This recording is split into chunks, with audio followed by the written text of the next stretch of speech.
So today we're going to be working on our pre-acro wall work. So we're going to work on things that we can work on just using a wall because that's easy at home. Have mom or dad there to spot just in case. But it's all stuff that is controlled by you when you're working on the wall. So the first one we're going to do is our Y stand. So this will help with your Y stands, just to give you something to hold on to instead of a bar that we would normally use at the dance studio. You can use the wall, and it's the same thing. So you want to make sure your hand's not too high. It should be out probably where you would have it in second if you were doing that Y stand. So we're going to say just hand across from the shoulder. So then from here, you want to not lean onto the wall, so you don't want to get this close to the wall.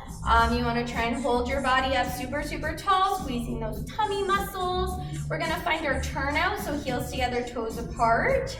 And from here, you're going to grab the inside of that foot, just like we would do in our regular Y stand. And you're going to try and straighten your legs up.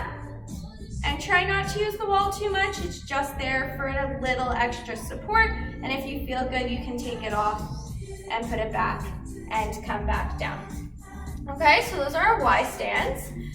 Another one that we can do on the wall, which will help with our leg strength, is our wall sits. So those, you're gonna put your feet in parallel, slightly away from the wall, and you're gonna try and sit. Pretend like you're sitting in a chair, okay? Let your hands dangle beside you, and you're gonna just pretend like you're sitting in a chair. You can hold this for 5 seconds, 10 seconds, 15, 20, depending on how you're feeling. You can hold it even longer. But for our age of 4, I would say probably 5 seconds is good, and then come up. And then try again. 1, 2, 3, 4, 5, and come up. And you can do this about 3 times, so 3 sets of 5 seconds. Another one that we can do is our wall push-ups. So for this one, you're gonna face the wall. You're gonna keep your feet together, and you're gonna put your hands on the wall. You're gonna go up onto the tips of your toes here. And from here, you're gonna have your hands just right out from under your shoulders. You're gonna bend your arms and lift. Bend and lift. Bend, lift. 4, and 5. And again, I'd say you do 5, and then take a break and do 3 sets of 5. Okay, so let's try again. Hands out, and we go. 1, and 2, 3, 4, 5. Good. So trying to keep tight tummy, flat back, trying to keep yourself super, super squared off, and keep your hands in line with those shoulders. So really squeezing those tummy muscles, using all of that. Try and touch your nose to the wall if you can. That would be super, super great.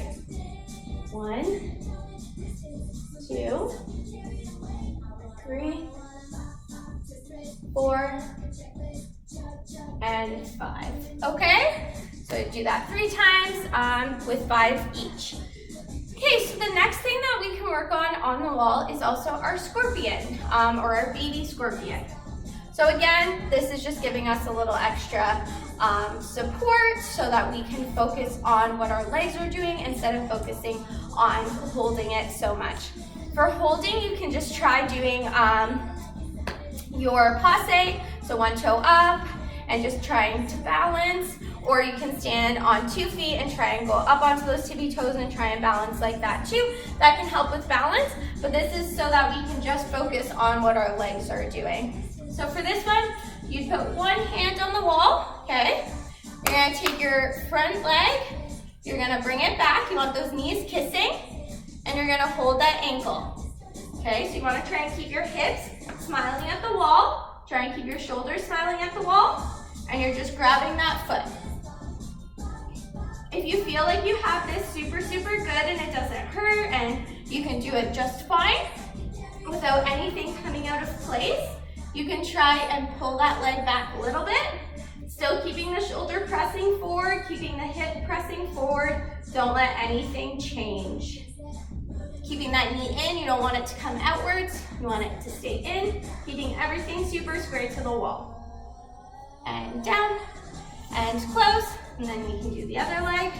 So we bring it up, knees kissing, hand right in front of you, keeping that shoulder square, hips square. If you feel like you have this super good, trying to lift it back a little bit, keeping that hip still square, shoulders still square.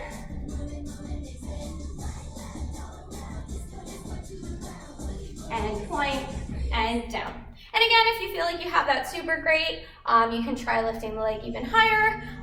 As long as those hips are staying square, the shoulders are staying square. And then try it in the floor once you have your balancing super good. So the next thing we're gonna do on the wall is our wall handstands. These are normally very safe because you only go as high as you feel like you can. So the typical wall handstand should be your legs at 90. Your body should be at a 90-degree angle. But if you can get them higher than that, that's fine, as long as your tummy's staying tight and your back isn't bending like this. You don't want your back to break. So you want to keep everything super tight and stay flat as a board while you walk your feet up the wall. But as long as you're super flat, you can walk them up as high as you want. You'll have to move your hands in closer though, or else you won't be able to get your legs that high. But for safety, only go as high as you can and make sure somebody's there watching you and helping you through this process. So for this, you put your hands on the floor. You'll have to judge your distance based on your body, okay? So hands on the floor, right from your shoulders to your wrists. You're gonna keep the weight right in those, in the middle of the hand to the fingertips. So you don't want all your weight in the back of your wrist because it can hurt your wrist that way. So you wanna try and push that weight forward into the full palm. So you're gonna push your step 1 foot up. I'm gonna have to move that a little bit further. Step 1 foot up, 2 feet up. Finding that nice, perfect line. And then, obviously, you can walk them up higher or lower, depending on what you're comfortable in. So that one you can do as many times as you want until you feel like you have it super good, or until you feel like you're mastering it. And then we will focus on other stuff in the center next week that you can work on as well. So the last one that we're gonna work on is our bridges, okay? This one definitely have someone there watching you. And for my parent spotter, all you have to do is put your hand behind their back just to make sure that they don't hit their heads off the wall. But if you're a good distance away from the wall, you should be fine. So for this one, you're gonna put your feet in parallel.